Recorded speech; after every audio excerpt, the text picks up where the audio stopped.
Hello, friends. Today I'm at my old school garden at Blessed Sacrament School in Sandy, Utah. And I'm not going to show a lot of pictures of the garden because we're kind of infested with weeds at the moment. The big push is for Mother's Day to have the garden all cleaned up and planted and ready to go.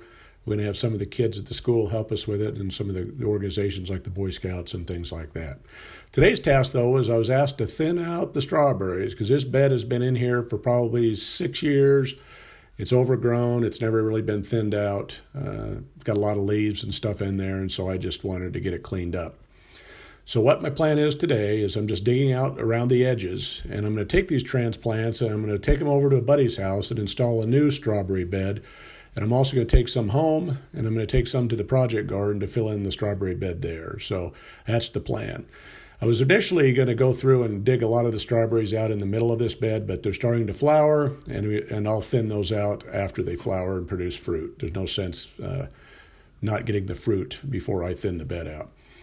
Now, strawberries are a very easy plant to grow. Once they're established, they send runners and they just take off and they fill in an area. So every now and then you need to clear out some space for the new runners. Now here I'm walking up here with just an example of how healthy these plants are. Nice and big roots, beautiful transplants. Now all this to create a new garden and to fill my garden in at the project garden costs exactly nothing because strawberries are so prolific that I'm doing them a favor by digging them out and creating new beds somewhere else because there's just way too many strawberries here at this point in time. So here I am. I've arrived at my buddy's house, and he's got a nice big garden space. It's partially shaded by this big apple tree you see here. There's a compost bin I built for him 5-6 years ago or longer.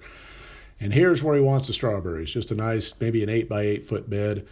First step is just to turn the soil over, and I'm checking out his soil, and it is the best soil for strawberries you could imagine. It's sandy, but it's also loamy. It's got lots of organic matter in there. When I was first looking at the surface, I thought it was going to be way too sandy, so I brought a bag of amendments, which I am going to use anyway because I brought it. But I probably didn't need to because this soil is really good. Now, strawberries like fertile, well-drained soil in full sun, and that's what we have here. So I'm just turning this over just to mix everything together, just to get a good start. Now, there's 3 types of strawberries, generally. There's they call day neutral, which doesn't have any impact on the length of day when they produce fruit.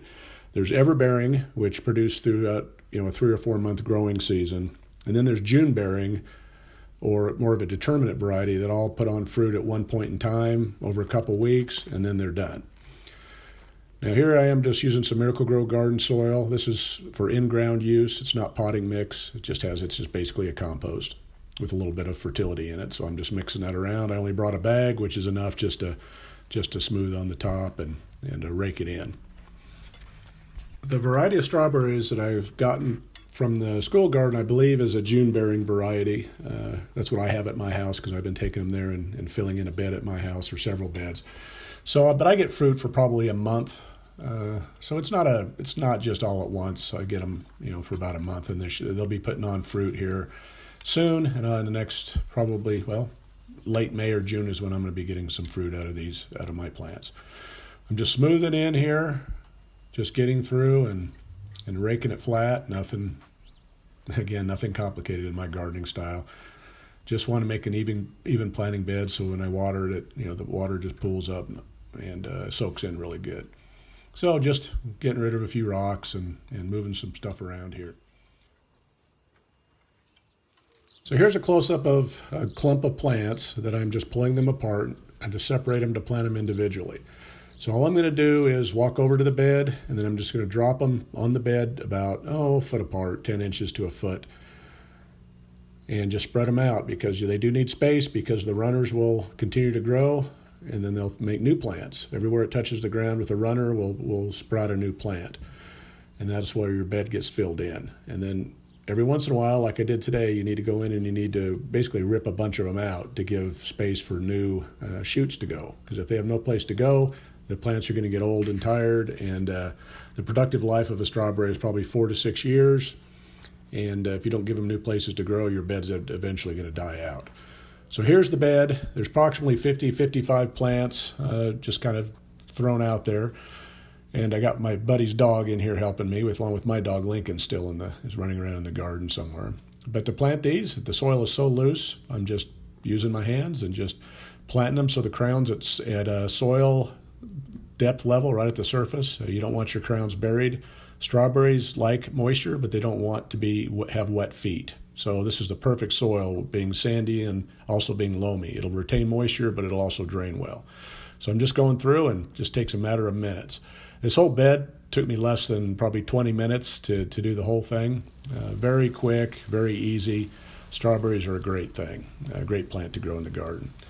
Now I'm just watering it in. Now, the first year strawberries, when you're planting, you should probably pinch off the flowers just so that it puts all the energy into the roots. I don't always do that. I end up getting a little bit of a harvest the first year. Next year, we're going to get a good harvest of strawberries. But these plants, even, I watered them in and they looked all wilty and fallen over.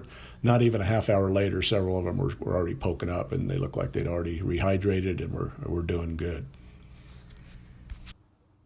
My original plan was to get this garden planted and then run over to the project garden and fill in the strawberries there, and then get home and fill in my beds at my house just to get a few extras in there. But I blame my buddy. He's a brewmaster, and he made a new batch. And so we started to talk, and then we had a beer, and then we started to talk, and then had another beer, and then pretty soon it was 12:30 at night. So I blame my buddy for killing my productivity for the weekend.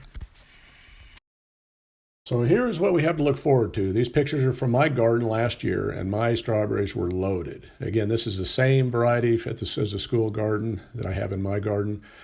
As you see, they're starting to flush here, and then at the end, we have beautiful strawberries. You have them for about a month. If you want to continue to follow my journey, living my best rural life in the city, please hit like, share, and subscribe. Thank you.